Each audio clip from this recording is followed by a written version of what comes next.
Öyle bir saldırı ki kuşatmayı almakla kalmadılar, elektrik ve suyunu da kestiler. Yani yüz binlerce insanın yaşadığı bir yerden söz ediyoruz ve 2014'teki tablonun benzeri yeniden karşımıza çıkıyor. Dilersen Kobani ile bir başlayalım ve burada Kürtlere düşen temel sorumluluklar tabii ki fazlasıyla var. Kürtler bunu yapıyor. Belli ki daha fazlasına ihtiyacımız var o kuşatmayı kırmak için. Ya belki Kobani konuşurken aslında Kobani ile ilgili çokça bize yayından önce de sorulan, merak edenlerin de arayıp sorduğu ya da yazarak sorduğu şeyler vardı. Ona da değinerek birlikte değerlendirmek lazım. Biliyorsun akşam saatlerine yakın Suriye Geçici Yönetimi bir açıklama yaptı ve 4 günlük bir ateşkes ilan edildiğini, yerel saatle saat 20'de başlayacağını ve o açıklamayı Sana'dan önce Suriye Resmi Haber Ajansı'ndan okuduk. Orada geçen ifade Suriye askeri dedikleri HTŞ çetelerinin Haseki ve Kamuşlu bölgelerine girmeyeceğiydi. Orada hiçbir şekilde Kobani'nin de adı geçmiyor. Yani bu haliyle beraberinde soru işaretlerinde. Kobani dışında bırakılıyor böylece. Yani orada direkt Kobani adı yok ama sonuç itibariyle Kobani'ye dönük de o kıskaca alma durumu devam ediyor. Fakat yani o saatten sonraki çatışmalarla öncesindeki çatışmalar da takip ettiğimiz kadarıyla aynı değil. Aynı yoğunlukta değil ama yer yer çatışmalar yaşanıyor. Yani yer yer temas noktalarında özellikle yaşanan çatışmalar var. Şimdi bu tabii Kobani'ye dönük yaklaşımı da düşünmemizi beraberinde getiriyor. Bir. İkincisi daha önceki açıklamalarda o 14 maddelik Jolani'nin 18 Ocak'ta işte Mazlum Abdi ile imzaladık dediği, daha sonradan yalan olduğu açığa çıkan o 14 maddelik antlaşma metninde de Kobani'ye dönük özel bir madde vardı. Yani çok açık demek gerekirse o maddeyi Türk Devleti'nin yazdığı da çok net. Yani çünkü bir gerekçe arıyorlar. O gerekçe ne? Kobani'de çok ağır silahlar var. O ağır silahların teslim edilmesi gerektiğini iddia ediyorlar. Yani bir antlaşma maddesi olarak da içine koyuyorlar. Dert ne? Kobani'deki ağır silahların tamamı teslim edilip çıkarılacak. Bu onların iddiası. Yani Kobani'de varsa niye Kamuşlu'da olmasın, niye Amudi'de, Derik'te olmasın, Haseki'de olmasın? Ama orada Kobani özellikle ısrarla altını çizmelerinin bir nedeni var. Çok açık söylemek gerekirse başından beri bu son saldırıyı da planlayan Türkiye'nin, özellikle de Erdoğan'ın bir Kobani yarası var. O düştü düşecek derken Kobani yeniden dirildi, ayağa kalktı. Bir direniş kalesine dönüştü. Belki yüzyıllarca konuşulacak bir yeni durum ortaya çıkardı. Yani sadece Kürtlerin kaderini ilgilendiren bir kültürü de duruş aslında değil. ortaya çıkarttı. Direniş Teşhir savaşıydı aynı zamanda. çıkardı ve Türk devleti bunun intikamını almak istiyor. Başından beri şimdiye kadar konuyla ilgili hiç durmaksızın saldırılarını sürdürdüler. Hem sözlü sürdürdüler hem fiili sürdürdüler. Şimdi dolayısıyla tüm bunlar içerisinde yarından itibaren o başlaması gereken diyalog ve müzakerelerde bu durum nereye kadar gidecek, onları iyice takip etmek gerekiyor. Başka bir şey de şu, şimdi bu son gelinen haritada işte Haseki'nin kuzeyinden başlayıp bir taraftan Amude'ye ulaşan, diğer taraftan Kamuşlu'nun kuzey doğusundaki Derika Hamkı'ya kadar giden, yani deyim yerindeyse Esad döneminin o Haseki vilayeti dediğimiz, Haseki valiliği dediğimiz bölümle Kobani'deki kent merkezinin ve bir kısım köylerin olduğu alan şu anda haritada hala sarı. Dün Suriye Savunma Bakanlığı bir harita yayınladı. O haritayı da Trump'la konuşmasının hemen ardından yayınladı. Trump'la konuşmadan basına düşen şuydu: Trump Haseki'ye girmeyin demiş Şara'ya telefonla konuştuktan sonra, Jolani'ye. Orada durmuşlardı ama yayınlanan o haritada da Suriye Savunma Bakanlığı artık bundan sonra ilerleme olmayacak ve biz bu sınırlar içerisinde durup müzakereyi yeniden başlatmak istiyoruz gibi böyle Tabii. tehditvari bir üslupla Orada şunu eklemek lazım Fehmi Işık. Bu bir yorum aynı zamanda. Yani kesin mutlak bir karar değil. Trump'ın dün söylendi, yani işte Trump Hasaki'ye girmeyin diyor ama işte bugünkü konuşmasını birazdan konuşacağız. Bu Konuşacağız konuşması, mı? evet. Yani dolayısıyla dediğin gibi teyit edilmiş bir Evet. şey değil ama sonuç itibariyle o iddiaların ortaya çıkmasının hemen akabinde Suriye Savunma Bakanlığı'nın böyle bir açıklama yapmış olması da bazı parçaları bütünleştirmede işimize yarayan etkenler. Yani ona dayanarak söylüyorum. o doğru ama Bir tersinde yorum. şöyle bir durum var. Çok hileli işler yapıyorlar. Tabii ki çok bir medya ileri savaşı, işler. bir Tabii ki çok algı, ileri manipülasyon işler savaşları. yapıyorlar. Yani o manipülasyon savaşını da bu şeyde konuşmakta yarar var. Ciddi manipülasyonlar var. O manipülasyonları yürüten de iki esas nokta var. Biri El Cezire Katar merkezli, diğeri de Anadolu Ajansı. Anadolu Ajansı merkezli olarak Türk medyası, öyle diyelim. Yani bunlar ciddi anlamda sahayı manipüle eden ve onlar üzerinden Orada bir de şey var, pardon, yani uzun bir süredir anlaşılıyor ki bir hazırlık yapılmış Tabii ki. bu işle Tabii ilgili. ki de. Ama işte Kobani'ye dönük o haritanın yayınlanmasından sonra da belli ki onlar kendi içlerinde uluslararası güçlerle birlikte bu süreçte Kürtlere saldırıyı organize eden, ABD'nin de başını çektiği, Trump yönetiminde başını çektiği, Şara'nın da saha koordinatörlüğünü Şara diyorum, Tom Barak'ın da saha koordinatörlüğünü yürüttüğü bu saldırı planının bir parçası olarak gidiyor. Bu yeni başlamış bir plan değil. Aslında 6 Ocak'ta saldırılar başladı ama çok öncesinden bu konuyla ilgili aslında işaretler vardı. Tom Barak'ın aylar önce yaptığı açıklamaları hatırlayalım. Tom Barak'ın açıklamalarından önce çark etmesi, sonra tekrar geri dönmesi, daha sonrasında 6 Ocak'ta Şam'da görüşülürken birdenbire masayı terk edip kalkmaları, hemen peşinden Halep'e saldırıların başlaması vesaire, tüm bunlar bize gösteriyor ki bir plan var ve bu plan sadece, ben başından beri onu savundum, söyledim, sadece Türkiye'nin kendisinin ortaya çıkardığı bir plan değil. Ki bugün mesela çok daha farklı yaklaşımlar da, çok daha farklı bilgiler de ortaya çıkmaya başladı.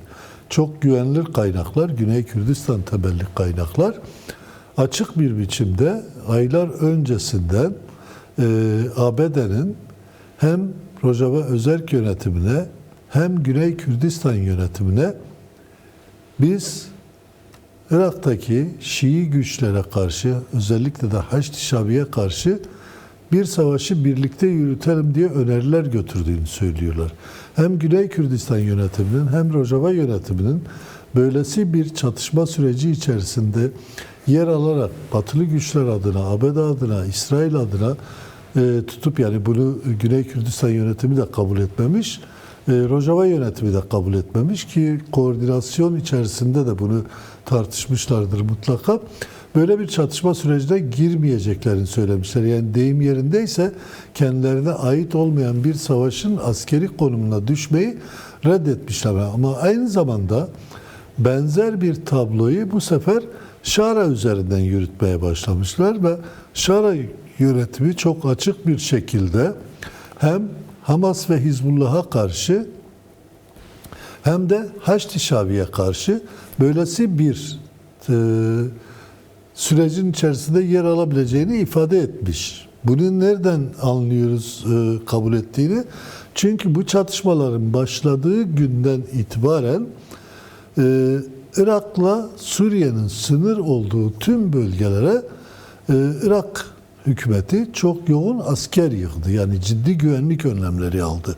Yani bu aynı Sadr'ın da zamanda açıklamaları oldu, uyarıları oldu. tabii diğer taraftan Rojava yönetimiyle de telefon görüşmeleri gerçekleştirdiler. Özellikle Kasede Genel Komutanı Mazlum Abdi ile filan.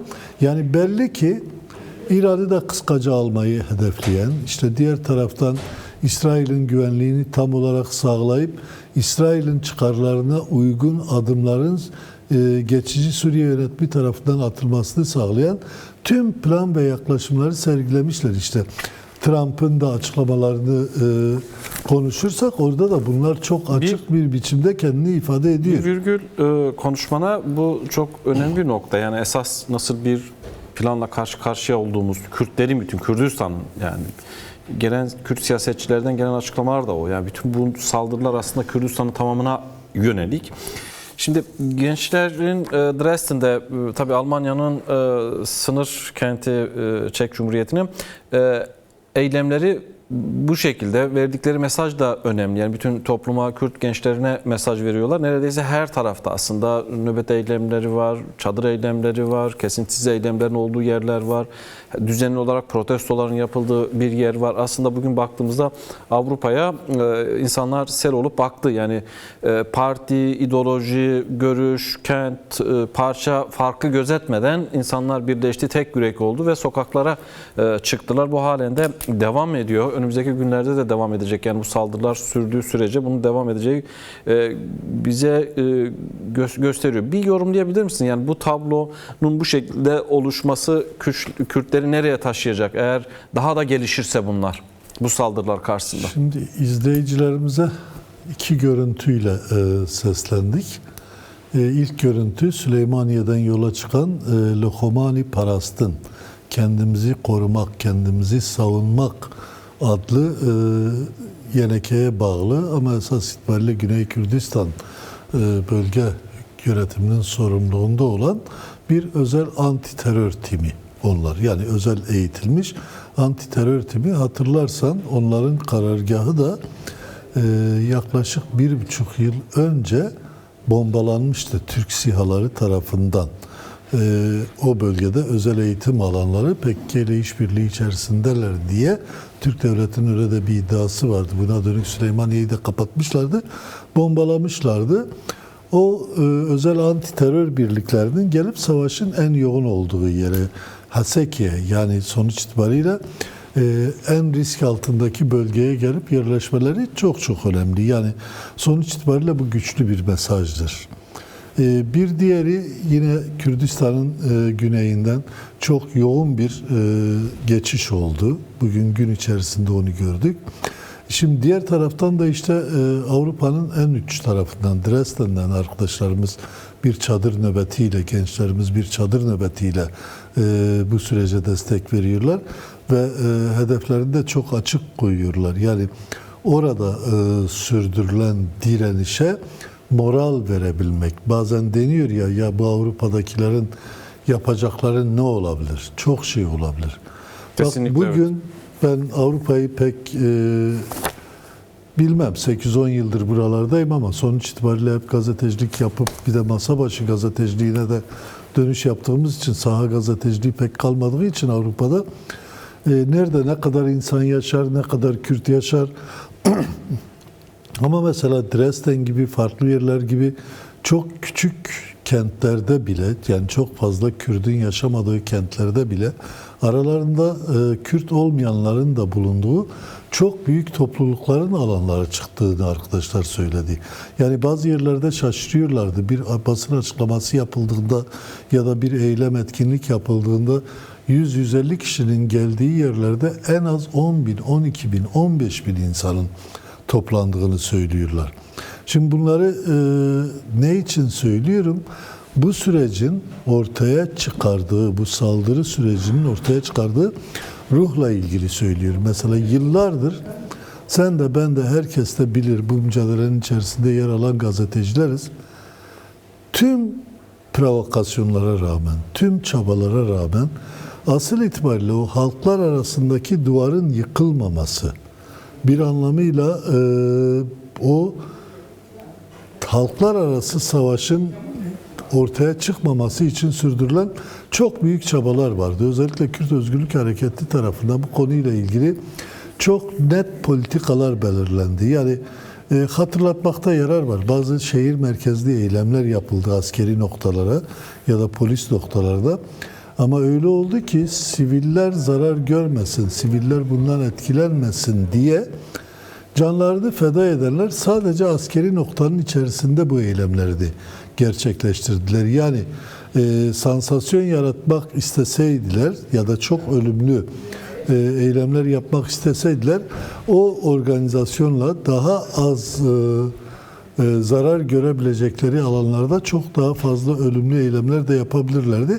Ama onu yaparken temel etken şuydu. Hatta 2024'ün Ekim ayında Türkiye'deki süreç başladıktan sonra da benzeri bir eylem Ankara'da oldu ama yine de orada çok ölümlü, sivilleri etkileyecek, olumsuz etkileyecek bir şey yaşanmadı. Bundaki hassasiyet neydi? Esas olarak buradaki hassasiyet bir şekliyle halklar arasında o birilerinin arzuladığı savaş siyasetinin, düşmanlık siyasetinin oluşmamasıydı. Çünkü sonuç itibariyle halklar bir biçimiyle iç içe geçmiş ve bunlar birlikte ortak yaşamı örgütlemeye dönük çabalar içerisindedirler. Hakeza benzer bir durumu Rojava'da da devrimden bu yana 19 Temmuz devriminden bu yana da çok özel bir biçimde sürdürüyorlardı. Hatta bu savaş döneminde Araplar sırt dönmelerine rağmen de o politikalardan vazgeçmediler. Ama şimdi öyle bir tablo oluştu ki özellikle Türk devleti açısından bunu söylüyorum, belirtmekte yarar var. Öyle bir tablo oluştu ki bugün Cengiz Çandar da DEM Parti milletvekili bu anlamda mecliste önemli bir konuşma yaptı. Dinledim. Yani siz orada Rojava'da Kürtlere düşmanlık yaparak Türkiye'de 25 milyon Kürt'e de düşmanlığınızı ilan ettiniz en başta. Ama belli olan şu ki sadece Türkiye'deki 25 milyon Kürt'e değil, Orta Doğu'daki 40 milyon, dünyadaki belki 55-60 milyon Kürt'e bir bütün olarak düşmanlıklarını ilan ettiler. Kinlerini, nefretlerini ilan ettiler. Bu da belki onlarca yıl daha uğraşsanız tamir edilemeyebilecek bir tabloyu ortaya çıkardı. Doğru. Bu aynı zamanda Kürtler arasında da çok ciddi anlamda bir dayanışma ve birlik ruhunu ortaya çıkardı. Bunu siyaset bundan sonra nasıl değerlendirilmelidir? Bu çok önemli bir ders. Aslında Fehmi Işık, yani bu ortaya çıkan tablo bana göre siyaseti aştı. Biri söylemişti, yani sokak artık şeyi söyledi, yani el koydu şeye diye. Bu şey anlamına gelmiyor ama öyle bir yanlış anlaşılmaya da girmek hayır, istemem. şöyle, yani kimse diğer halklara düşmanlık yapsın onu anlamında diyorum. İşte değil. ben bir şey ama bunu Egemenler zaten öylesine bağlamak tabloya istiyorum. dönüştürdü. Yani sürekli Kürt Halk Önderi Abdullah Öcalan, Kürt Özgürlük Hareketi, Kürtlerin önde gelen diğer isimleri, az önce senin verdiğin bir önemli bilgi, dedin ki yani Güney Kürdistan'daki kaynaklarıma dayanarak iki şey, bir Rojava yönetimine, bir diğeri de Güney Kürdistan yönetimine Şiilerle savaşın diye bir teklifte bulunmuş ve bu geçmişte olduğu gibi bugün de reddedilmiş. Şimdi bu çok önemli bir şey. Reddetmenin bedelini ödüyor Kürtler bugün. Fakat ne olursa olsun bunun Türkler de şunu yapmaya çalıştı. Yani sürekli Rojava'da Kürt-Arap çatışması çıkarmak istediler. Şimdi Türkiye'de diyor ya, Kürtlerle Türkler kardeştir. O eğer vardıysa küçük bir şey, ihtimali vardıysa onu da ortadan kaldırdılar. Bilerek çatıştırmak istiyorlar. Şimdi Rojava devriminden bugüne kadar yani Arap halkından çok Kürt Özgürlük Hareketi içerisinde şehit düşen arkadaşlar oldu, insanlar oldu, aileler var. Dolayısıyla ne olursa olsun bu onların Kürtlere ilan ettiği bir savaş değil. Onları da incitmemek lazım. Halen ben kendim biliyorum, sen de biliyorsun. Kürt Özgürlük Hareketi içerisinde çok sayıda Arap genci var. Savaşıyor yani bunlara karşı. Kuşkusuz ama işte dikkat çekmek istediğim nokta Kürtler açısından değil. Devletin yürüttüğü siyaset açısından bu tablonun değişmeye dönük etkiler göstermesidir. Yani Kürt hareketi de, Kürt halkı da başından beri kimsenin marşına, diline, dinine, imanına, inancına, kimliğine yan gözle bakmamıştır. Ama bugün bakın, hem Rojava'da, hem Bakur'da, hem Güney Kürdistan'da Türk bayraklarını indirdiler. Türk bayraklarının üzerinde değil mi? Yaktılar ve benzeri şeyler yaptılar. Bu aynı zamanda bu yürütülen siyasetin bu oluşturduğu onların bir yaptıklarının sonuçlarıdır. nefrettir. Yani Tabii ki bunu siz sonuç tankla, topla, itibariyle Kürtlere niye siyahıyla böyle insanlar yaptınız üzerine giderseniz diyemezsiniz. olacağı bu. Daha beteri olacak. Böyle niye yaptınız? Şimdi Güney Kürdistan'da özellikle bazı kentlerde, Hevler'de dahil olmak üzere çeşitli uluslararası alışveriş merkezleri, bilmem şunlar bunlar var. Bir politika olarak yani tüm bayrakları asıyorlar. Türk bayrağı da var, Amerikan bayrağı da var, Kürdistan bayrağı da var, şu da bu da var. Tek tek o merkezlerin tümünde neredeyse gençler o direklere tırmanıp Türk bayraklarını indirdiler. Daha da ötesi, Hevler'deki Türk konsolosluğunun damındaki Türk bayrağını indirdiler. Bu politikanın suçlusu Doğuk'ta da benzer Kürtler bir değil. tablo vardı. Bu tablonun suçlusu Kürtler değil. Değil tabii ki. Bu tablonun Onu suçlusu söylemiyorum. Kürtlere Evet. karşı nefret aşılayan tabii. bu kesimlerdir. Elbette Kürtler böyle bir şey istemez. Bu kesimlerdir ama sonuç itibariyle bu nasıl tamir edilecek? Bunu da düşünmesi Ben gereken bir sadece şey için sömürgeci söylüyorum egemenlik Fehmi var. Işık, yani ne olursa olsun Kürtler ahlaki, vicdani ve insani olarak her zaman haklıdır. Hiç kimseye bir zararları olmamış, kimseyi sırtından hançerlememişler, Aynen öyle. kimseye hainlik yapmamışlar. Yani bütün bu devletler, saydığın devletler Kürtlere hainlik yapmıştır. Bugün de yapılan odur. Dolayısıyla asla ve asla Kürt Özgürlük Hareketi'nin haklarla ilgili politikası, senin az önce tarif ettiğin, yani bunlar yanlış şeyler değildir. Bugün bunları yaşıyoruz diye. Tersi onları savunmak lazım. Yani bizi yapan temel değerlerdir. Sadece şunu eklemek istiyorum. Yani bu tuzağa gelmemek lazım. Arap-Kürt çatışması çıkarmak istiyorlar. Açık yani. Bunu Türkiye istiyor. Çok da uğraştılar. Bugün de yani evet kızgınlığımız, öfkemiz olabilir ama sıradan gariban insanlardan bunu oraya yönelteceğimize Türk devletine, yani saldırının nereden geldiği belli. Kararın nereden geldiği belli yani. Dolayısıyla buna dikkat çekmek istedim. Şimdi biraz bence bunu sürdürmek lazım. Yani bundan sonrası için bu Kürt birliği, çünkü saldırı çok büyük. Bütün Kürtlere yönelik. O zaman bu hangi zemine oturması gerekiyor? Yani çok daha fazlasına ihtiyaç olduğu için burada artık siyaset kurumuna da çok büyük bir sorumluluk düşüyor bu tablo karşısında. Şimdi bu dediklerimizle konuştuklarımızla bağlantılıdır. Yani Kürt siyaseti bu yaşananlardan dersler çıkarmak durumunda. Hevler'de dün gösteriye katılan bir genç kızın ağlayarak, gözyaşları dökerek söylediği, eğer biz birlik olsaydık bunlar başımıza gelmezdi demesi çok çok önemli. Yani bu halkın tepkisidir ama evet. Halkın tepkisi ama sonuçta biz birlik olmayınca Kerkük'te başımıza ne geldiğini hep birlikte gördük. Evet. Biz birlik olmayınca DAEŞ saldırıları döneminde neler yaşadığımızı birlikte gördük. Birlik olduğumuzda da Kobani'ye bunun nasıl bir ruhla yansıdığını hep beraber gördük. Bugün Rojava'ya yansıyan temel duygu siyaseti de aşan bir etkenle karşımıza çıktı. Yani sadece işte siyaset karar verdi, onun için halk bunları yaptı diyemeyiz. Geçmişte biliyoruz, kendi bir anlamda da belki eleştirmemiz gereken durumdur.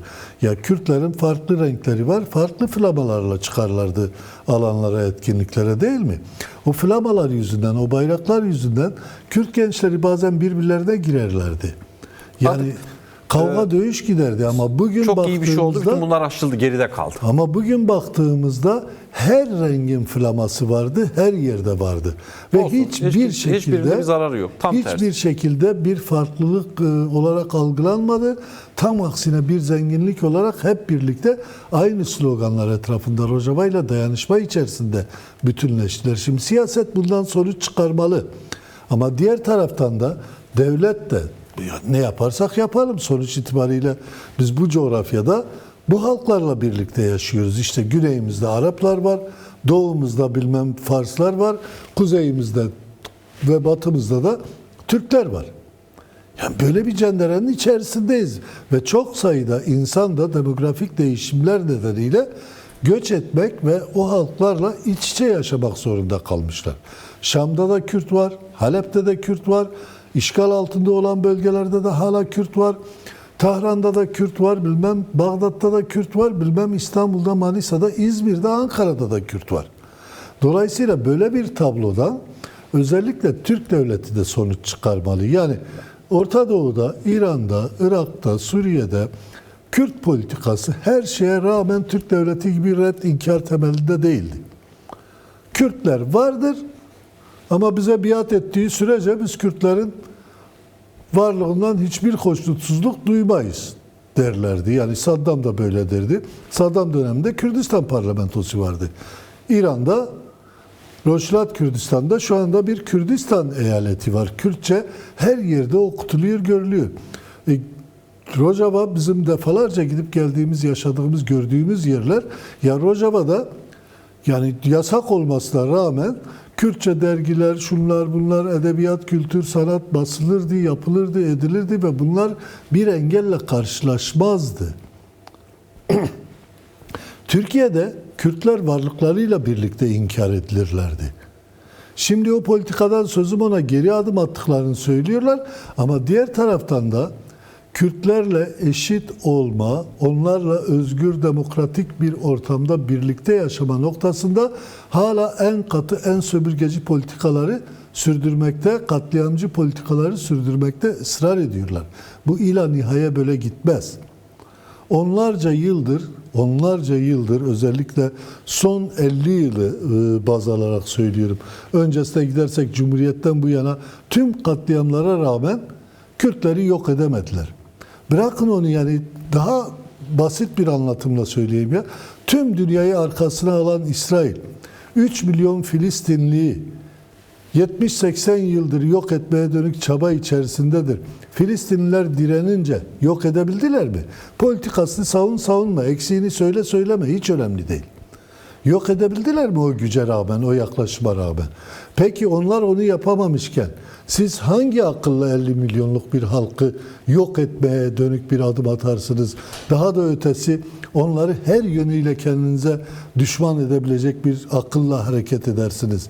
Yani Rojava'da kalkıp Bahçeli kendisi bu süreci de Türkiye'de başlayan, Kuzey Kürdistan'da başlayan süreci de yönetenlerden biri olarak biliniyor. Çok farklı açıklamalarda da bulundu kendi siyasette. Ama kalkıp Kürtler adına karar veriyor. Kasada sizi YPG sizi temsil etmiyor. Kürtleri temsil etmiyor.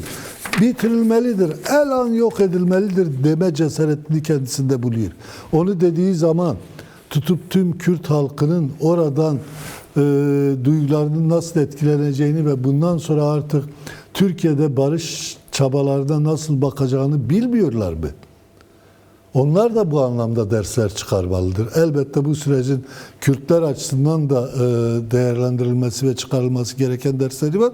Ama en büyük dersi şimdi Türkiye başta olmak üzere tüm sömürgeci devletler çıkarmalıdır. Belki şöyle, bunlar tabii sonraki dönemin de tartışmalar ama acil bir durum var. Yani Kürtler büyük bir yok edilme savaşıyla karşı karşıya. Bu bütün Kürtler için, bütün hepimiz için denilir ya, köprüden önceki son çıkış. Artık ötesi yok. Yani o zaman son bir araya gideceğiz. Yani birkaç 2 dakikalık bir vaktimiz var. O yorumunu alıp böyle kapatmak istiyorum. Sizi uğurlamak istiyoruz. O da şu: burada hepimize düşen temel sorumluluk ne? Yani kabul etmek gerekiyor ki gerçek şudur ki savaştayız. Ve bu Kürtleri yok etme savaşıdır. Evet. Kalan zamanımı şöyle değerlendireyim. Yani özellikle bugün başlayan 4 günlük ateşkesle ilgili 18 Ocak'ta yapılan toplantıda 14 madde dayatıldı ve geri çekildi. Bugün Sana'da yapılan açıklamada ifade edilen şu: henüz resmi olarak bir metin kamuoyuna sunulmuş değil. 4 gün süre içerisinde bunlar müzakere edilecek, konuşulacak. Tom Barak'ın, Trump'ın, şunun bunun yaptığı açıklamalar var.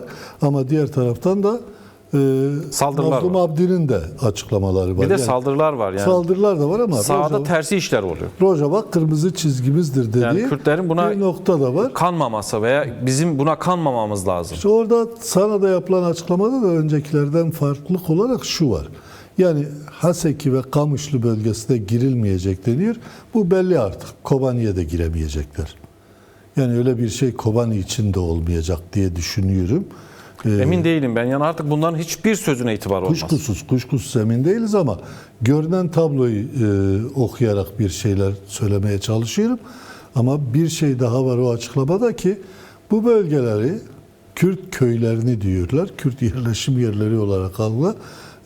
Kendi yerel güçleriyle koruyacaklar. Bu adeta başından beri ki Tom Barak'ın açıklamasında da parantez içerisinde bireysel katılımdan söz ederken kasede güçlerinin bu hala tartışmalı bir konudur diye de Tom Barak kendi açıklamasında veriyor. Dolayısıyla o nokta üzerinde Kürtler geri adım atmayacak. Yani bedeli ne olursa olsun bunca yaşanmışlıktan sonra yeniden kendilerini bu vicdansız, ahlaksız anlayışa teslim etmeyeceklerini çok net ve somut olarak görmek gerekir. Bunu şunun için diyorum. Zayıflık göstermemek gerekir. Ya işte moral bozmamak gerekir. Bu ortaya çıkan tablodan kendince duyguyu, morali bozucu yaklaşımlar sergileyip ya zaten bizi bitiriyorlar, yok ediyorlar deyip izleyici konumuna düşmemek gerekir. Onları bu noktaya getiren sadece Rojava Kürdistan'da direnen savaşçılar ve halk olmadı. Onları bu noktaya getiren dünyanın dört bir tarafında, Kürdistan'ın dört parçasında her şeyiyle kendisini bu mücadelenin içerisine katan insanlar oldu. Direnen Kürtler oldu tüm dünyada. Dolayısıyla o konuda da bir boşluğa düşmemek lazım. Peki. Her zaman teyakkuzda olmak lazım. Bunu da unutmamak gerekiyor. Fehmi Işık, çok teşekkür